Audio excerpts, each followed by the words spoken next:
บ่จับอาภัพเงาหงอยตัวนี้นี่บอกให้ ใส่เขาโปดดอยตายแรงพ่อเสียงตื่นอยู่เนื้อส่วนเนื้อนาหวังเป็นพ่อเลี้ยงเลี้ยงหมูก็เสียงหัวอาหารถึงวันน้อยไป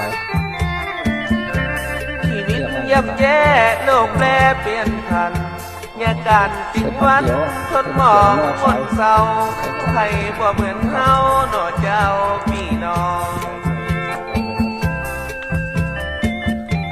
ลำบากแต่แง่การเกือบตาย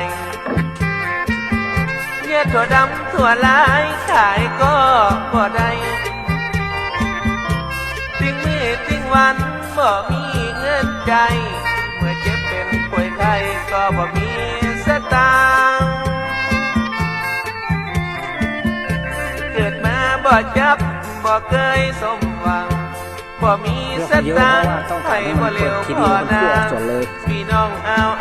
บ่หวังมาร่วมสอนเขาเกิดมาทุกข์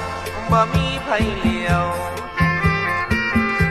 ความใจคนเดียวย้อนบ่มีเงินก่อนบ่มีกู้มีกินจะมาร่วมซ้อนบ่ได้นั่งขากายงอนเงินบ่เลี้ยงมีเงินโซนเดียวเลยที่โครงการนี้ใช้โซนเดียวเปิดหมดเลยได้เขาอยากเขาทุกข์เขาก็หาเงินเขาคนบ่มีเงินเขาบ่เร็วพอนาเขาบ่มีวาสนาที่เกิดมาหนนี้เข้าใจถูกหรอพอมีเงินทองเป็นว่าเพื่อนว่าฟูแม่ป้าป่อลุงก็ยิ่งย้ายใส่นาแต่ตัวของเฮาเกิดมาตำจาถึงตั้งหลังตั้งหน้าไปบ่เร็วบ่แลเกิดมาตำก้อยเปรียบเหมือนนี่ซอยแห่ให้ก็บ่เละเลี้ยวหลังมาตอนได้แต่นอนกอดหมอนคนเดียวอย่างนั้นโครงการนั้นแล้วผมเพิ่มของตัวเองลงไปอย่ามีไผ่พ้องที่เหมือนเฮานี่นา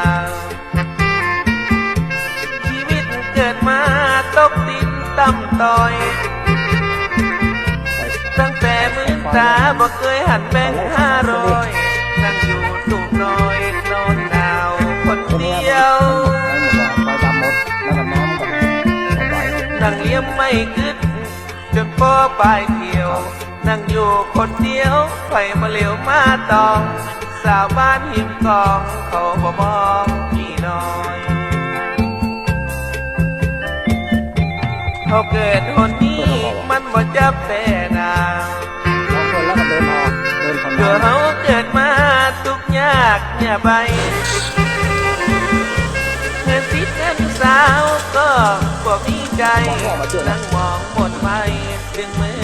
ถึงวันยังเหงางอกทุกชีวิตบ่สมหวังเขาบ่มีสตางค์ปากกว้างบ่ได้